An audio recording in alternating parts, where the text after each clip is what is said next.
Hello viewers, आप सभी लोगों का रिलेटिविस्टिक क्वांटम मैकेनिक्स के इस वीडियो सीरीज़ में बहुत बहुत स्वागत है। मैं हूं अभिषेक और आप सभी देख रहे हैं एमेटियर ट्यूटोरियल। तो Dirac equation under parity transformation के ऊपर मेरी चर्चा चल रही थी। उस लेक्चर को मैंने 3 पार्ट्स में डिवाइड करा था। सबसे पहले मैंने पैरिटी के बारे में आपको बताया, पैरिटी ऑपरेटर के बारे में, उसे मैंने डिफाइन करा मैथमेटिकली।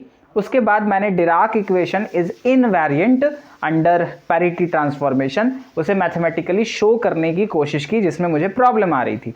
फिर तीसरे पार्ट में मैंने आपको ये दिखाया कि जो डिराक इक्वेशन के सॉल्यूशंस हैं, पॉजिटिव एनर्जी सॉल्यूशंस हैं, उनकी पैरिटी नेगेटिव एनर्जी सॉल्यूशंस से ऑपोजिट है।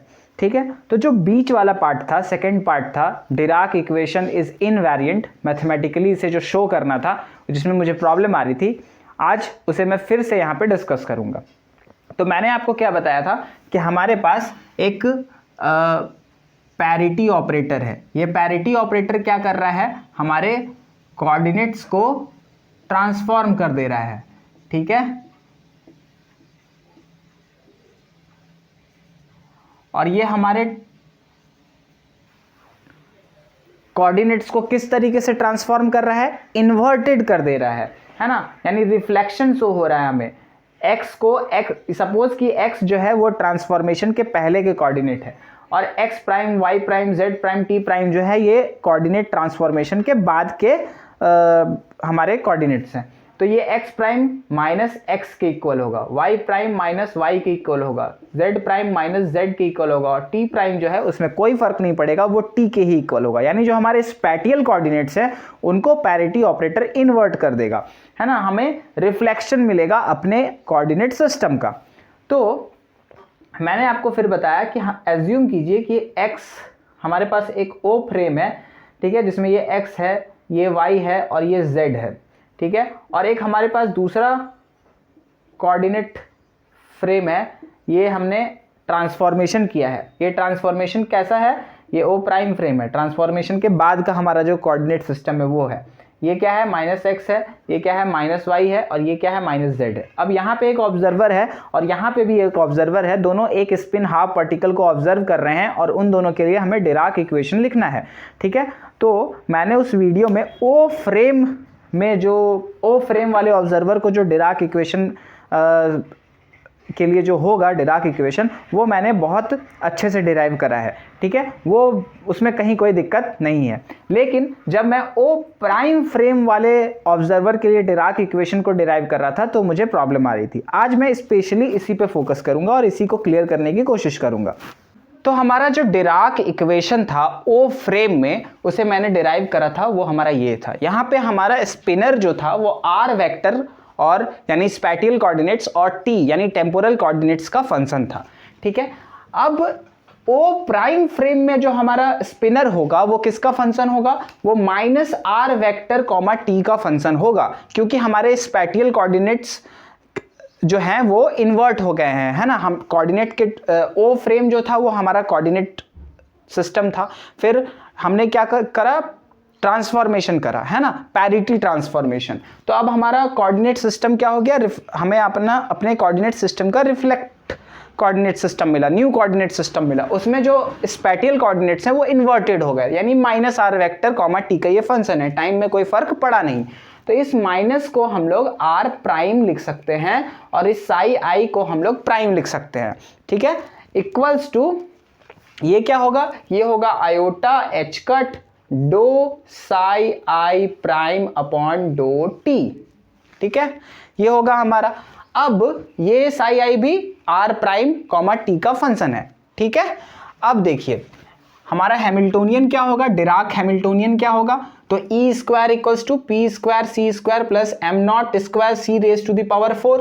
तो वहां से अब हम लोग क्या लिख सकते हैं, C alpha dot P psi I plus, अच्छा साई आई को हटा देते हैं, है ना, plus M naught C beta C square beta operator, ये हमारे हैमिल्टोनियन का फॉर्म है, और ये psi I prime is equals to iota H cut डो साई आई प्राइम अपॉन डो टी। ठीक है, अब हम लोग इसे ब्रेक करते हैं। तो ब्रेक करेंगे तो P के जगह पे हम लोग क्या लिख सकते हैं, P ऑपरेटर मोमेंटम ऑपरेटर के जगह पे हम लोग क्या लिख सकते हैं, minus iota H cut nebula लिख सकते हैं। तो ये लिख दीजिए, तो ये हो जाएगा C alpha minus iota H cut nebula. ठीक है, अब ये माइनस आयोटा एच कट बाहर आ गया, यानी माइनस आयोटा एच कट बाहर आ गया। ठीक है, तो यहां पे हमारे पास क्या बच गया, सिर्फ और सिर्फ नेबुला। फिर plus M naught C square beta operator, ये हमारा psi I prime equals to iota H cut डो साई आई प्राइम अपॉन डो टी। ठीक है, अब इस नेबुला को हम लोग ब्रेक करेंगे। नेबुला को हम लोग क्या ब्रेक करेंगे, तो नेबुला जो होगा वो जनरली हमारा क्या होता है, डो अपॉन डो एक्स प्लस डो अपॉन डो वाई प्लस डो अपॉन डो जेड, है ना। बट यहाँ पे ट्रांसफॉर्मेशन के बाद जो हमारे स्पैटियल कोऑर्डिनेट्स हैं वो इन्वर्ट हो गए, है ना। यानी ये जो x है ये निगेटिव हो गया, ये जो y है ये निगेटिव हो गया, और ये जो z है वो निगेटिव हो गया। तो इसको अगर हम लोग यूज करें तो हमारा जो नेबुला होगा वो क्या हो जाएगा, तो देखिए minus iota H cut C minus alpha X डो अपॉन डो एक्स माइनस अल्फा वाई डो अपॉन डो वाई माइनस अल्फा जेड डो अपॉन डो जेड साई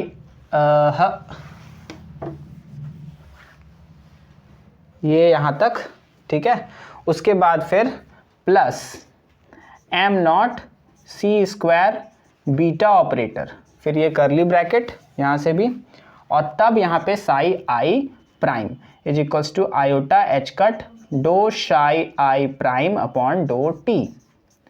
ठीक है, यहाँ तक सब सही है ना। अब इस पार्ट को, यानी कि इस पार्ट को हम लोग उस साइड भेज देते हैं। तो उस साइड भेजने पे हमें क्या मिलेगा, आयोटा एच कट डो साई आई अपॉन डो टी, ये प्राइम वाला है ना ये पार्ट। अब इसको अगर हम लोग उस साइड भेजेंगे तो ये क्या हो जाएगा, plus iota H cut C minus alpha X डो अपॉन डो एक्स माइनस अल्फा वाई डो अपॉन डो वाई माइनस अल्फा जेड डो अपॉन डो जेड, और ये साई आई प्राइम, और इक्वल्स टू ये यानी M naught C square beta operator psi I prime. ठीक है, अब यहां के बाद आप इस इक्वेशन को आगे सॉल्व कीजिए। तो अब अगर हम लोग आगे सॉल्व करें तो हमें क्या मिलेगा, तो देखिए यहां पर ये माइनस ये माइनस ये माइनस, यानी माइनस बाहर, यानी यहां आएगा आयोटा एच कट डो साई आई प्राइम अपॉन डो T negative iota H cut C alpha X डो अपॉन डो एक्स प्लस अल्फा वाई डो अपॉन डो वाई प्लस अल्फा जेड डो अपॉन डो जेड, ये आएगा।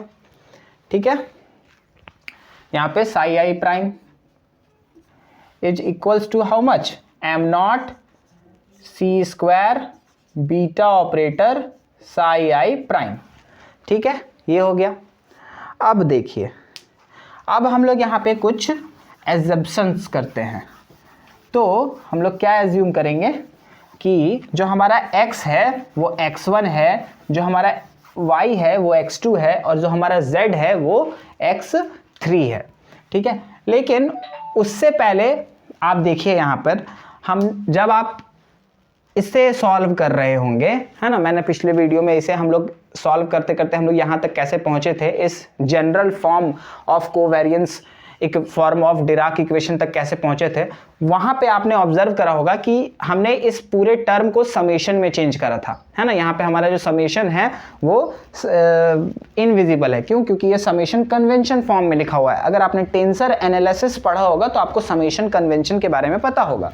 ठीक है, तो इसे हम लोग समेशन कर देते हैं। लेकिन अभी यहाँ पे इसे हम लोग समेशन कर सकते हैं? नहीं कर सकते हैं, क्योंकि ये नेगेटिव आ गया है ना। तो ये नेगेटिव जो है वो स्पैटियल कोऑर्डिनेट्स के इन्वर्ट होने की वजह से हुआ है ना, यानी पैरिटी ऑपरेटर की वजह से हुआ है। तो इस नेगेटिव साइन को पॉजिटिव में चेंज करने के लिए हम लोग क्या करेंगे, बीटा ऑपरेटर से मल्टीप्लाई कर देंगे। तो बीटा ऑपरेटर से मल्टीप्लाई कीजिए, तो अंग्रेजी में लिखिएगा on multiplying beta operator both sides. ठीक है, तो beta operator both sides multiply करते हैं, तो iota H cut beta operator डो शाई आई प्राइम अपॉन डो T minus iota H cut C. उसके बाद फिर से यहाँ पे बीटा ऑपरेटर अल्फा एक्स डो अपॉन डो एक्स, ये ऑपरेटर्स हैं, ये बीटा अल्फा ऑपरेटर्स हैं, है ना। फिर ये plus beta operator alpha Y डो अपॉन डो Y plus beta operator alpha Z डो अपॉन डो जेड, और ये साई आई प्राइम, ये इक्वल्स टू कितना होगा, M naught C square beta operator psi I prime. ठीक है, अब देखिए ये जो निगेटिव साइन है इसको अब हम लोग अंदर भेजते हैं। ठीक है, तो ये हो जाएगा पॉजिटिव, ये निगेटिव हो गया, ये निगेटिव हो गया और ये निगेटिव हो गया। अब हम लोग यहाँ पे एंटी कम्यूटेशन रिलेशंस यूज करते हैं, यानी कि एंटी कम्यूटेशन रिलेशंस क्या था, alpha X beta plus beta alpha X is equals to 0, alpha Y beta plus beta alpha Y is equals to 0, alpha Z beta plus beta alpha Z is equals to 0। Dirac equation solve करते वक्त, Dirac matrices को derive करते वक्त हमें ये equations मिले थे। तो यहाँ से क्या होगा देखिए, alpha X beta is equals to minus beta alpha X, alpha Y beta is equals to minus beta alpha Y and alpha Z beta is equals to negative of beta alpha Z. ठीक है, तो इस equation को हम लोग यहाँ पे put कर देते हैं। ठीक है, तो ये नेगेटिव साइन जो है वो हो जाएगा बैलेंस। तो ये जो माइनस बीटा अल्फा एक्स है यहाँ पे हम लोग क्या पुट कर देंगे, अल्फा एक्स बीटा पुट कर देंगे, अल्फा एक्स बीटा पुट कर देंगे। यहाँ माइनस बीटा अल्फा वाई है, ये माइनस बीटा अल्फा वाई में हम लोग plus alpha Y beta operator put कर देंगे, और ये माइनस बीटा अल्फा जेड जो है, माइनस बीटा अल्फा जेड जो है यहाँ पे हम लोग plus alpha Z beta put कर देंगे।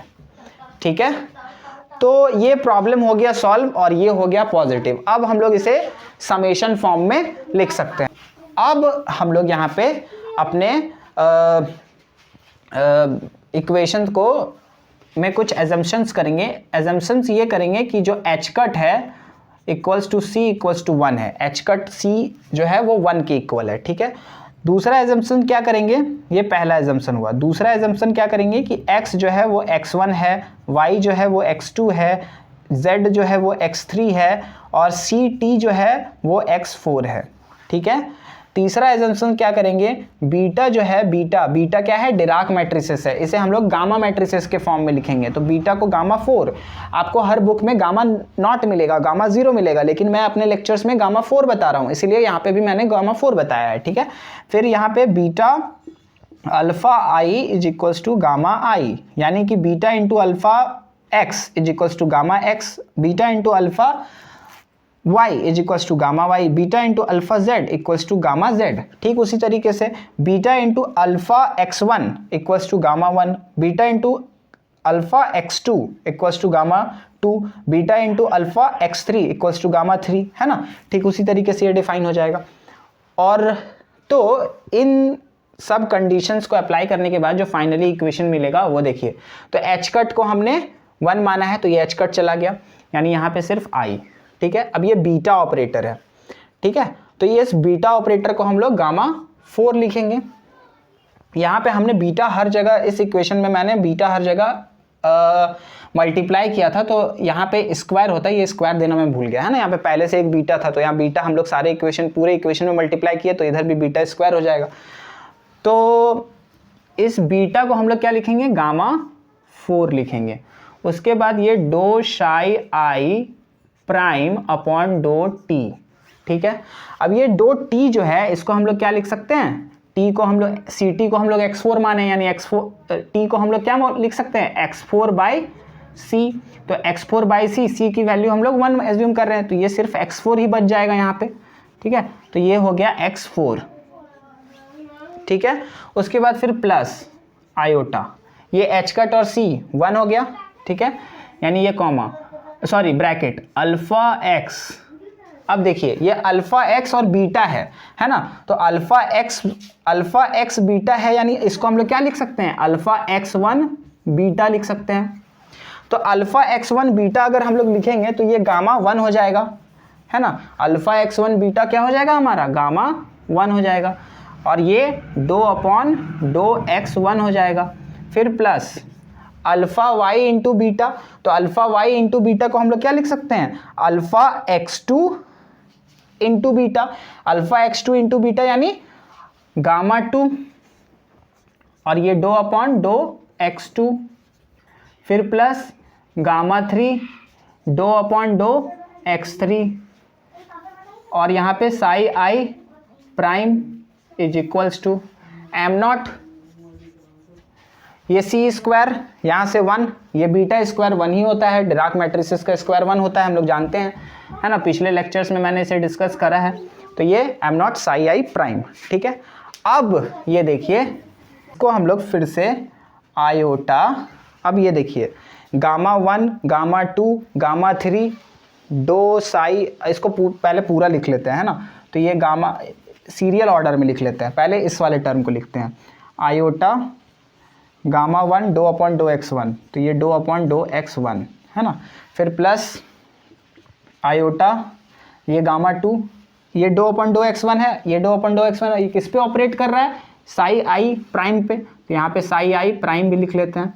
फिर ये आयोटा गामा 2 2/2x2, है ना, ये साई आई प्राइम, फिर प्लस इसमें आते हैं, तो ये आयोटा गामा 3 2/2x3, और ये साई आई प्राइम, ठीक है, फिर प्लस इधर वाले टर्म में आते हैं, तो ये iota gamma 4 2 Sai I prime upon 2x4, फिर ये इक्वल्स टू कितना हो जाएगा, m0 साई आई प्राइम, ठीक है। अब इसे हम लोग समेशन, देखिए समेशन के फॉर्म में लिखेंगे, i equals to 1 to 4 iota, sorry i equals to नहीं, म्यू इक्वल्स टू, तो ये हो जाएगा गामा म्यू, जहाँ पे गामा म्यू की वैल्यू 1 2 3 4, है ना, फिर ये 2 Sai I prime upon 2x mu, जहाँ पे म्यू की वैल्यू 1 2 3 4, ठीक है, is equals to m0 psi I prime. अब इसे हम लोग समेशन कन्वेंशन में लिख दें तो ये कन्वेंशन हट गया, है ना, और उस इक्वेशन को अगर हम लोग इस साइड ले आए तो ये हो जाएगा iota gamma mu 2 Sai I prime upon 2x mu minus m0 psi I prime, ठीक है। अब साई आई प्राइम को आप कॉमन मान लीजिए, ठीक है, तो ये क्या हो जाएगा, iota gamma mu 2/2x mu minus m0, ये इक्वल्स टू 0 हो जाएगा, psi I prime is equals to 0, ठीक है। अब इस 2/2x म्यू को अगर हम लोग सिर्फ और सिर्फ 2 म्यू से डिनोट कर दें तो ये इक्वेशन जो है, देखिए इस इक्वेशन के बिल्कुल इक्विवेलेंट है ना, तो हम लोग बोल सकते हैं कि डिराक इक्वेशन जो है वो इनवेरिएंट है पैरिटी ट्रांसफॉर्मेशन के अंदर। यहाँ पे जो हमारा साई आई प्राइम है वो किसका फंक्शन है, R vector prime comma T का, यानी minus R vector, R vector prime किसके इक्वल है, माइनस आर वेक्टर के इक्वल है ना, हमने अपने कोऑर्डिनेट्स को इन्वर्ट कर दिया है। तो ये जो इक्वेशन है, ये इक्वेशन हमें क्या बताएगा कि ये इक्वेशन हमें बताएगा Dirac equation in O prime frame, ये हमारा Dirac equation in O prime frame हुआ। अब देखिए मैंने अपने पिछले वीडियो में आपको बताया था कि वो जो नेबुला के साथ नेगेटिव साइन है ना, वो दिक्कत कर रहा था हमें ये ओ प्राइम फ्रेम डिराइव करने में, तो उसे हमने एंटी कम्यूटेशन रिलेशन से रिमूव कर दिया और हम लोग फाइनली यहाँ तक पहुँच गए। अब ये इक्वेशन और ये इक्वेशन बिल्कुल इक्विवेलेंट है ना। अगर आपको इनवेरिएंट के बारे में नहीं पता तो मैं बताना चाहूँगा कि हमारे पास एक कोऑर्डिनेट है, वहाँ पे हम लोग किसी फिजिकल क्वांटिटी को ऑब्जर्व किए, फिर उस कोऑर्डिनेट सिस्टम को ट्रांसफॉर्म कर दिए, और जो हमारा न्यू कोऑर्डिनेट सिस्टम हुआ वहाँ पे उसी फिजिकल क्वांटिटी को हम लोग फिर से मेजर किए। तो अगर उन दोनों के इक्वेशंस में कोई फर्क नहीं है ना, तो उस टाइप के फिजिकल क्वांटिटी को हम लोग इनवेरिएंट टेंसर्स कहते हैं। ये मैंने अपने इनवेरिएंट टेंसर्स वाले वीडियो में, जो कि टेंसर्स के सीरीज में प्लेलिस्ट में आपको मिलेगा, उसमें मैंने ये चर्चा कर रखी है काफ़ी डिटेल में, ठीक है। तो यहाँ पे हम लोग देख सकते हैं कि ये इक्वेशन और ये इक्वेशन, यानी ओ फ्रेम में जो हमारा डिराक इक्वेशन है और ओ प्राइम फ्रेम में जो हमारा डिराक इक्वेशन है, वो इक्विवेलेंट है ना। इक्वेशंस में कोई फर्क नहीं है, फिजिक्स के जो लॉज हैं वो चेंज नहीं हो रहे हैं, आप किसी भी फ्रेम ऑफ रेफरेंस में रहें। तो इसका मतलब क्या है, ये जो डिराक इक्वेशन है वो इनवेरिएंट है, किसमें, पैरिटी ट्रांसफॉर्मेशन में। तो ये जो लेक्चर था ये 3 पार्ट्स में था, पैरिटी ट्रांसफॉर्मेशन का मतलब डेफिनेशन और उसे मैंने डिराइव करा, ये मैंने पहले पार्ट में बताया। फिर मैं इनवेरिएंट शो कर रहा था मैथमेटिकली, तो उसमें ओ फ्रेम को मैंने सक्सेसफुली डिराइव कर रखा था, लेकिन ओ प्राइम फ्रेम में मैंने मुझे डिराइव करने में प्रॉब्लम्स आ रही थी, तो ये मैंने आज करके आपको इस वीडियो में दिखा दिया। फिर जो पहले पार्ट में तीसरा जो भाग था वो भी मैंने सक्सेसफुली वहाँ पे आपको शो कर दिया था कि मैं पैरिटी ऑपरेटर को डिराक इक्वेशन के सॉल्यूशंस पे ऑपरेट करवा रहा था, और हमें क्या मिला कि पॉजिटिव एनर्जी सॉल्यूशंस हैं और निगेटिव एनर्जी सॉल्यूशंस हैं, उन दोनों की पैरिटी जो है वो एक दूसरे से ऑपोजिट है। तो इतना में आपका आंसर हो गया कंप्लीट, ठीक है। तो उम्मीद है कि Dirac equation under parity transformation आपको अच्छे से समझ में आया होगा। अगर आप इस पूरे को सीरीज में लिख दें, यानी कि पहले आप पैरिटी ट्रांसफॉर्मेशन को डिफाइन करें, है ना, उसके बारे में लिखें, और फिर ओ फ्रेम में इस इक्वेशन को डिराइव करें, है ना, डिराक इक्वेशन को। फिर इस वीडियो में जो मैंने आपको बताया कि ओ प्राइम फ्रेम में जो हमारा डिराक इक्वेशन होगा वो क्या होगा, उसके बाद फिर आप नीचे लिख दें कि इक्वेशन में कोई फर्क नहीं है, हाँ, hence the equations is equivalent in O frame and O prime frame, so the Dirac equation is invariant under parity transformation। उसके बाद फिर मैंने एक इक्वेशन वहाँ पे लिखा था, स्टेट फंक्शन कैसे ट्रांसफॉर्म हो रहा है, उस स्टेट फंक्शन वाले ट्रांसफॉर्मेशन वाले इक्वेशन को आप वहाँ पे दर्शा दें, और उसके बाद फिर पैरिटी ऑपरेटर को आप डिराक इक्वेशन के सॉल्यूशंस जो हमारे थे उनके ऊपर psi1 psi2 psi3 psi4 पर अगर आप ऑपरेट करवा दे और वो दिखा दे कि जो पॉजिटिव एनर्जी सॉल्यूशंस हैं और जो निगेटिव एनर्जी सॉल्यूशंस हैं उनके पैरिटी ऑपोजिट है एक दूसरे से, तो ये जो टॉपिक है ये पूरा आपका कवर हो जाएगा, ठीक है। तो पहला पार्ट और तीसरा पार्ट मैंने अपने पहले वीडियो में Dirac equation under parity transformation के पहले वीडियो में मैंने अच्छे से बताया था। सेकेंड वाले जो बीच वाला पार्ट था जिसमें इनवेरिएंट शो करना था, उसमें मुझे प्रॉब्लम आ रही थी, तो वो आज ठीक हो गया, ठीक है। तो अब ये हो गया answer complete at last with the message of universal brotherhood, love and peace. Thanks for watching this video.